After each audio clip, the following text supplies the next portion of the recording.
Sanibonani, Dumelang, good evening, and welcome to episode 344 of the Private Property Podcast. I'm your host, Uzamantongwa Khumalo. It's a Monday edition of the Private Property Podcast. If you join us for the first time, welcome to the family. You are tuned into the only daily property podcast in South Africa, helping you in your property journey and certainly helping you make better property decisions. And of course, to many of our viewers, whether you're watching us on Facebook, on YouTube, or of course on Instagram, welcome back. You know how we do it. Every single weekday, you and I have an appointment at 7 p.m. where I'm always in conversation with a property expert who helps us navigate our property journey. Doesn't matter where you are on your property journey, whether you're looking to buy, to sell, to build, or you're still a tenant and want to best navigate your tenant journey, this is your one-stop shop on all things relating to property. And talking about all things relating to property, you can, of course, catch amazing shows across Private Property's social media platforms every weekdays at 8 p.m. As it is a Monday, you can catch Chad on the Home Shoppers Show, and that comes to your screens every Mondays and Thursdays at 8, Mondays and Fridays rather, at 8 p.m. And every Tuesdays and Thursdays, award-winning farmer Umbali Noko brings you the Farming Podcast, where she tackles all things agriculture. And on Wednesdays, Esty Claassen brings us the First-Time Home Buyers Show, where she's always in conversation with people who not only walked that first-time buying journey, but have gone on to grow their property portfolios from strength to strength. Well, those are the great shows that you can look forward to every single evening right here on Private Property at 8 p.m. Be sure to tune in, engage with us, especially on our social media platforms. If many of you know, we are, of course, running a great competition on our Facebook page where you can stand a chance of walking away with 500 rands cash every single evening. And all you have to do to stand a chance of walking away with that cash is to firstly, engage with the pinned post on our Facebook page, where we set a bold goal of reaching 20,000 comments. And if we call your name during the live show right here with myself, Uzamantongwa Khumalo, then you have to drop us a message down here below to claim your prize. You have to claim your prize while we are live on air. And if you don't, the money goes into the money bag and rolls over to the following day. That's how you can stand a chance of walking away with cash prizes right here on Private Property. And of course, we absolutely love hearing from you. So do keep the love coming. Drop those green hearts down here below, especially on Facebook. And of course, share the love with your friends and family across your social media platforms. I can already see some of our top gang members. Martha Shilana is watching. Bongani, Queen B, Mabonda's watching. Glad Sharinda is watching. Mo Rosentswane is watching. Gloria Mama Boys is watching. Tasmin Abdullah, Anelda Everton, Michelle Vomarans, Vanessa Nal. I see you all on Facebook. So certainly do keep those messages coming on our Facebook page. Now, this evening's conversation is one that I think so many of us, especially first-time home buyers who are not very familiar with the home buying journey, the different steps, and really being mindful of what you need to know along the way. This is a conversation that you're going to find very useful. We're looking at understanding the bond registration process. Firstly, we'll be looking at what is it. I think many of us, and I always share this story because it happened to me, who did all her research. We tend to not know that there's the bond registration process. What it means, if there are any financial implications, and if there are, typically, what does it amount to, and who does the payment and who's the payment made to, and what are some of the do's and don'ts when it comes to the bond registration process that, as viewers at home, we need to be mindful of.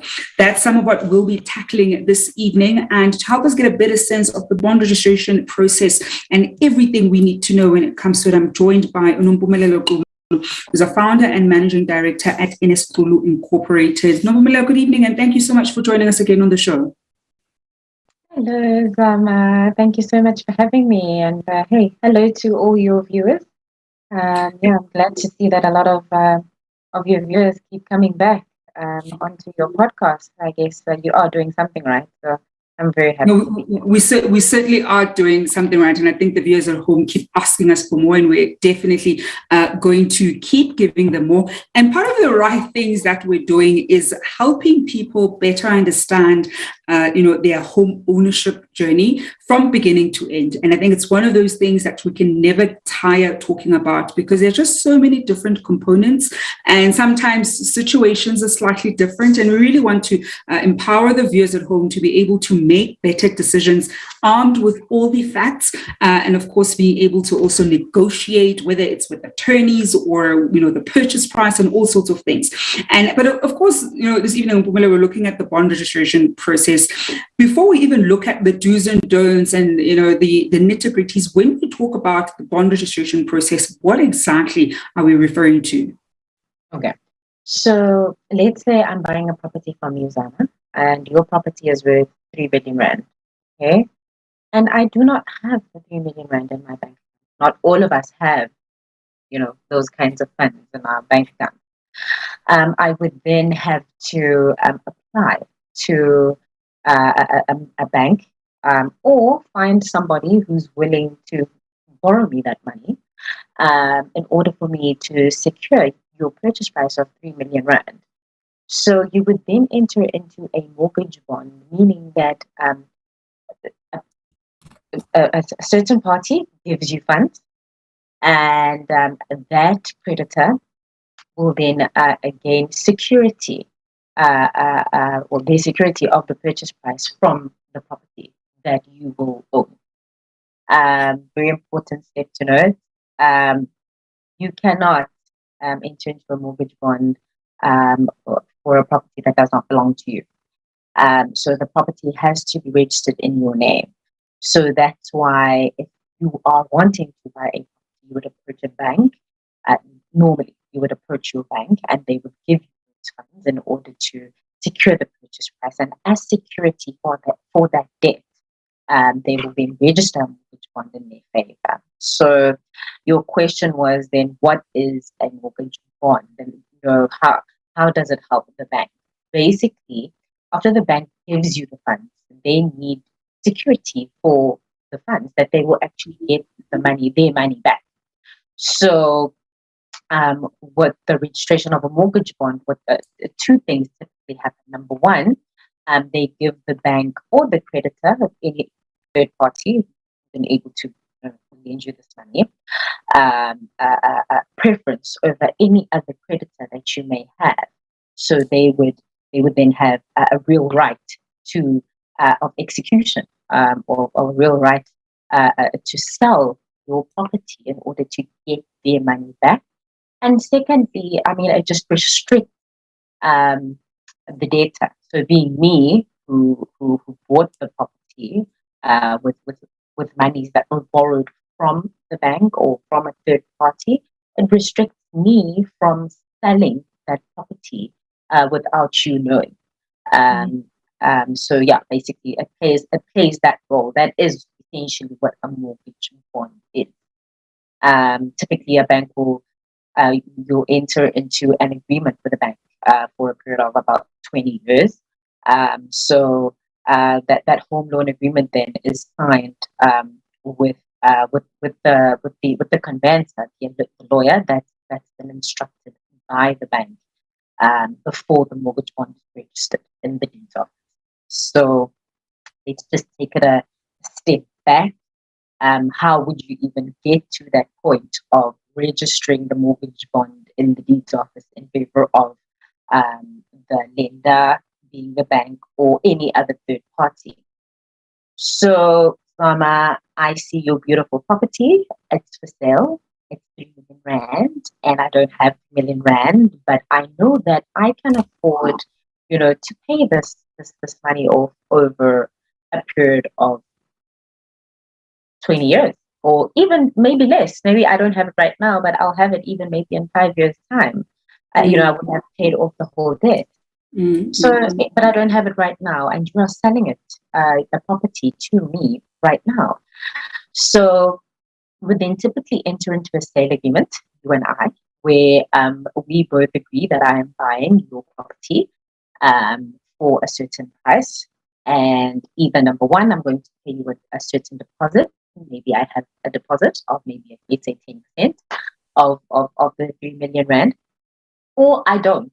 And yeah, after we've signed that sale agreement, I then approach my bank. Or also, what will typically happen, and I know a lot of people have experienced this and maybe they didn't understand it or they've heard of it, where you've approached an estate agent and the property is on the market, and the estate agent is advertising it on behalf of the seller, and the estate agent then tells you, after you've told the estate agent that you don't actually have the cash on hand and you're wanting to secure a mortgage bond, they will then refer you to a bond originator. Okay, and a lot of my bond clients always ask me, no, I'm not comfortable using a bond originator. I'm going to have to pay for that, or it will increase the monthly repayment that I'm going to have to make to the bank. Very, very important to note, you are not going to pay that mortgage bond originator. The mortgage bond originator is paid for by the bank itself. Okay, so it's a commission that the bond originator gets from the bank once they have basically secured the client for the bank. It basically eliminates a whole lot of marketing for the bank. So they basically submit your application to maybe up to like 9 different banks, and whichever bank gives you the best interest rate or the best repayment term, you typically go with them. So I think it's very important. I want to just come in and interrupt you there for a moment. Of course, to our viewers at home, I want to find out from you, when you started your home ownership journey or during your home ownership journey, did you know about the bond registration attorney? Because I think Nompumelelo has highlighted, so well firstly just what a bond is, and of course that you'd be working with the conveyancer that would typically be called a bond registration attorney. And as she highlighted, they're the ones who would be, they'd get the instruction. They'd be, I would say, hired by the bank, or the instruction would be coming from the bank side. They appoint the bond registration, so the bank makes that appointment. So you're not going to say, I know Uzban Bani, I want them to be the person handling the bond registration side. That would typically be coming from the bank. They use attorneys that are part of their panel, and there are different kinds of attorneys that are on their panel. Depending where you are in the city where you're buying, they try to actually get you as closest to that part of the world as possible. So they really do have a wide variety of different firms that they work with when it comes to the bond registration side. So I think when we then look at the cost factor of this, because I think a lot of first-time home buyers tend to not budget for this. I mean, many viewers at home who watch the show very regularly know the story I share about my own home ownership journey when I was a first-time home buyer, and how I had done all my research, read up all sorts of things, and as far as I knew there was an attorney who handles, we'll call it the overall transfer, because I looked at it as it's one umbrella thing. So I knew I had to budget to pay lawyers. And unfortunately, at the time, I thought I only had to pay, one lawyer per property, not knowing that if your property is going to be bonded, you essentially have to budget for 2 attorneys, the bond registration attorney and the transfer attorney. And at the time, I was buying 2 properties at the same time. And so when the 3rd invoice came and hit me, I was beyond shook. I thought I was being scammed. I honestly thought somebody had cloned my identity or gotten, my details, and I'm getting this invoice. Then a 4th invoice comes in. I thought to myself, what is going on? Because this is now also another attorney. I don't know who these people are. And it really took one of the attorneys, sitting down with me and explaining that, well, this is actually what's happening. This is why you're getting a 3rd and a 4th invoice. And I also had to make the payment. So I think a lot of us tend to not budget for this one. And I think I was fortunate that I was able to cover that bill, but I think not everybody at home will be able to do so. And it's important that then from the onset, we're able to budget accordingly. When we look at the costs associated with the bond registration attorney, what kind of figures are we typically looking at? Because I think people also don't quite have a sense of how they should go about budgeting for that line item. Okay. So I'm just going to take a step back on what you said on my initial. You spoke about the fact that the bond attorney, the bond registration attorney, is instructed by the bank because those attorneys would be sitting on the bank's panel. So the bank will try, the bank will facilitate that process, and they'll typically instruct an attorney that is closest to you. Also, very, very important for viewers to know that if there is a conveyance or a certain attorney that is sitting on that bank's panel that you are going to be getting a mortgage bond on, it is well within you to speak to your consultant or to the bank, whomever, and say to them, listen, I've used NS Xulu Inc before. I'm very, very happy with using Nompumelelo Xulu for my bond registration process. Can you please just check if she's on your panel? Because that is the conveyancer or bond registration attorney that I would like to work with. You typically find that maybe you would have a certain relationship with that certain attorney. Maybe you've been using him for a very long time, and the cost, maybe they'll be a bit more favorable. Maybe they'll give you a nice discount. So please always make sure that you inquire with your bank whether a certain attorney, if you would like to use them, is on that panel, because it is well within you by suggest, and just ask the bank to instruct that specific attorney. Okay, so now let's move on to the cost factor as to how much are you going to pay, right? So there are typically 3 attorneys in a normal conveyancing transfer and bond process. Okay, so I'm just going to break it down quickly.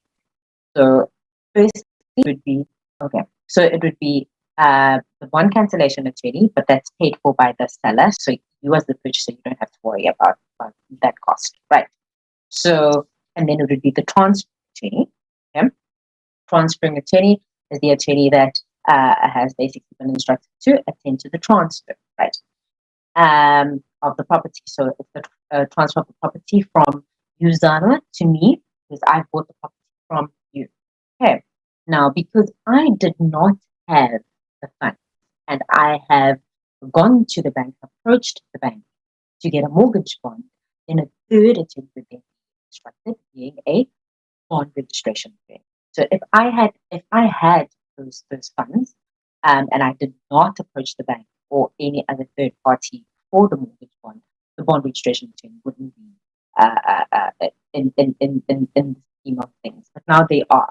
So how the bond registration attorney's fees would be calculated, their fees are based on a tariff. Now that tariff has been set by the Law Society of South Africa. So depending on how much you are wanting from the bank, that will then tell you, or you will then know how much you are going to pay, or more or less how much you're going to pay. So just like your typical transfer fees, your bond fees are also dependent on a tariff. It's not just one set fee.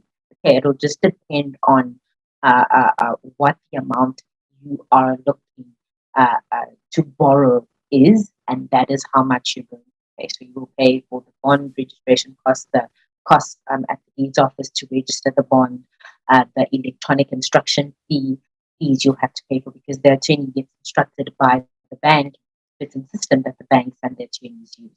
So all of those costs you will have to pay for.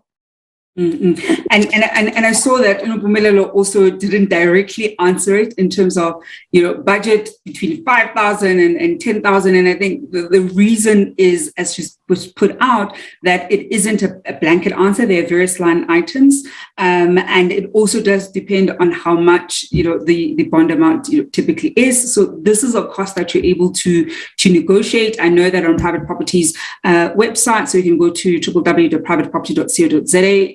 And one of the calculators that you're able to use is around looking at, from the legal side, what kind of costs are you looking at for the transferring side and for the bond registration side. So definitely make use of these free tools. They are there so that you're able to base the budget along your home ownership journey.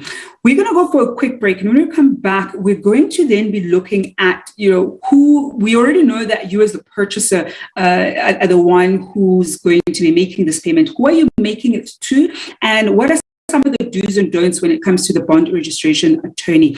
We're going to go for a quick break and see who the lucky winner is this evening on our daily competition. And I hope they're watching so that they can claim their prize. Let's see who's going to walk away with that. I think it's 1,000 Rand this evening in the money box. We'll see in just a moment.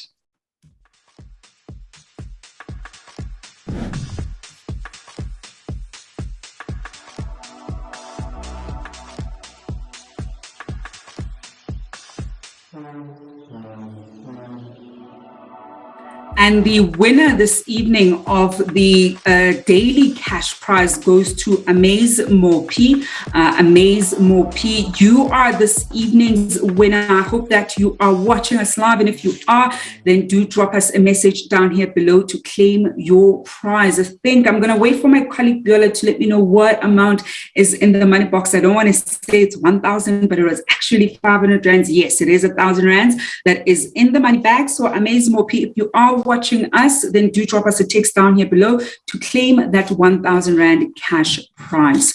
And of course, this evening we are in conversation with Nompumelelo Xulu, who is the founder and managing director at NS Xulu Incorporated. And we're looking at understanding the bond registration process. So if you want to avoid the mistake that I made when I started off on my own home ownership journey of not adequately budgeting for the attorney fees, and this is holistically from your transferring attorneys to your bond registration attorneys, this is certainly the episode that you want to make sure you don't want to miss out on. And really just getting a better understanding of what the process entails and who does what, and of course, what are some of the do's and don'ts when it comes to all things bond registration process. And Nompumelelo, I want us to then look at, we're now clear that it's the purchaser who's, who makes this payment. As you were explaining before the break, who are they making it to? Because as I was saying earlier when I was sharing my own, mistake when I was starting off, was that when I got that third invoice and when I got that fourth invoice, you're obviously getting this invoice, you've got the bank details, and there's a part of you that is also a bit wary because you're thinking, okay, who are these people? But now, even if you're clear that this is an invoice that's coming, who are you making the payment to? Are you, sending the payment directly to the bond registration attorneys, or is this a payment that you would, put to the transferring attorneys who then pay the bond registration attorneys? Okay, so you make the payment to the bond registration. So the transferring attorney will give you their own invoice for the transfer that they're attending to for you, which you will pay directly to the transferring attorneys. You will then get a second invoice from the bond attorneys, the bond registration attorneys, and you will pay those costs directly to them. As we stated earlier, that those costs, like you can never give a client, an exact figure of how much they're going to pay, because the guideline that is used to determine those costs changes almost really. So you need to be cognizant, of the fact that it changes. The guideline changes all the time, you're going to have to make those payments up front before the transfer and bond are registered in the deeds office. And this is what catches a lot of people off guard, because a lot of people think, oh, okay, yeah, so they're going to register my bond and maybe fall into the bond repayment with the bank, or I'll pay it sometime after after the bond is registered. No, you have to pay it before. So you're going to have the transferring attorney calling you up like, hey, what's going on? The seller wants to register this property, and you're like, I still have bond attorney costs to pay for. So like you said before the break, Zana, please, please, please. A lot of attorneys have the conveyancing cost calculators on their website. I have it on mine. Private property has the conveyancing cost calculators. And what's nice, even on your private property websites, I've noticed that even on a sectional property, you guys go even further. You tell the client what they're going to pay more or less for a specific amount.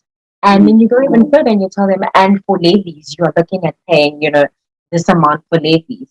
And for rates, you're looking at paying more or less this amount, so that you know that, okay, over and above the repayment amount that I'm going to be paying to the bank every month, I've also got levies to pay for of this amount.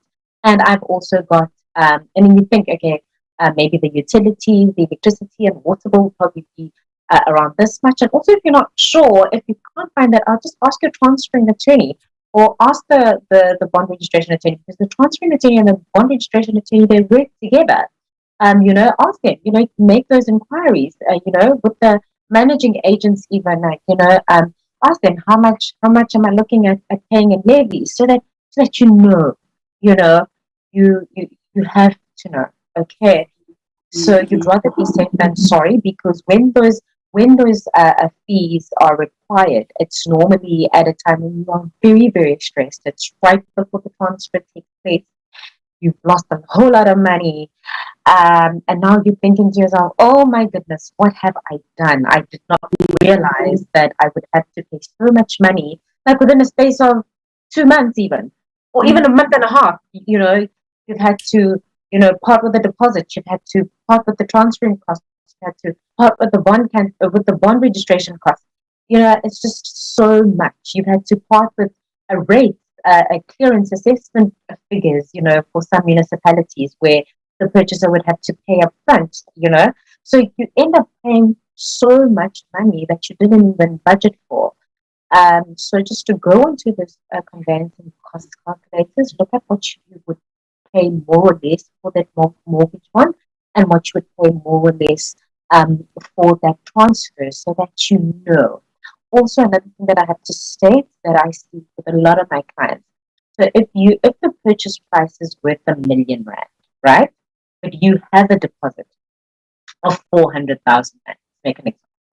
So you then approach the bank for a loan of 600,000 rand. Okay, the mortgage bond costs, are not going to be for R1,000,000, because that is not the amount that is being registered for the mortgage bond. You're going to pay mortgage bond costs on 600,000 rand, being the monies that you have borrowed from the bank. So the bank security will be for that 600,000 rand. So they're not going to charge you. So you're not going to be paying costs that are above, for an amount above what you have borrowed, or what you have borrowed from the bank or from any other third party. Okay, so when you're looking at the conveyancing cost calculator, please bear that in mind, because a lot of people, they're thinking, sure, and they end up not even buying a property thinking, I can't afford this, not knowing that, no, you're only paying costs, the bond registration costs, based on the amount that you've borrowed. Okay, so and I think the big thing there then becomes also budgeting well ahead of when you make that purchase, because as you are rightfully pointing out, that there's so many costs and they stack up, right? And they come at a time more often than not when you're not ready. The amounts are such that it's not the kind of money that you would, have just lying in your bank account unless you are deliberately saving towards it. So it becomes very important to be intentional when you set out to buy a property. Is it one of those things that you wake up one day and say, okay, I want to go sign an offer to purchase and secure the financing, and you really do not want to do that at all. I'm going to slip in a comment here from Umenzi Butelezi on our Facebook page saying, geez, the bond registration attorneys add some unnecessary items in the cost. They might as well add money for their shopping spree free. And Matashing is saying, you look at some line items and you go like, really? I mean, look, I've looked at it from both sides, right? The transferring attorneys and the bond registration attorneys, and some of the line items, I think too many of us, we think, oh my word, like why is there a postal, amount? Why all these small line items? Exactly. It's like, why? We don't really need this. Like, we can exclude all of this small line stuff. But it's the nature of the business, I guess, for a lot of attorneys. Upatu Fanchezo saying it's a lot of money just for registration. And it's something that we need to bear in mind, because you don't want to make the mistake of not having adequately budgeted, because more often than not, by the time we're getting to bond registration stage, the matter is so far in that if you then decide to pull out, you're still going to have financial complications and implications. So rather have the money up front that you have saved up for, so that you don't find yourself further down the line unable to make some of these payments. Nompumelelo, before I let you go, it's running out of time. What should we not do? Because I think we've done such a great job with some of what you should be doing, what you can look out for. What should we not do during the bond registration process that could potentially jeopardize, either us getting the home loan ultimately, or just jeopardize the process in itself? Okay. So, as you mentioned earlier on, is that once you've signed that sale agreement, right, the bank then looks at that sale agreement, and then they weigh up your credit worthiness, and they check your affordability. They'll look at everything basically when it comes to your assets of your assets and liabilities. So you need to make sure that you do not now go out and get more liabilities or more expenses. No loans, okay? No panicking, thinking, oh my gosh, I'm going to move into my brand new house. Let me go on a shopping spree. I need a brand new, huge TV and a huge... On credit. Yeah. On credit. Yeah. You do not want to do that. So many clients have found themselves, or my clients have found themselves in that situation, and it has not turned out well for them. So please do not go out to get any kind of loan anywhere, and or go on major shopping sprees on credit. Like you said, Mama, it's the worst thing you could possibly do for yourself. Do not add on to that expenses list, because the bank has granted you that loan based on your assets and liabilities. And if you increase those liabilities, you're more likely, to not be able to repay the bank the monies that they want from you every month in terms of the loan that they've given. So no loans, please.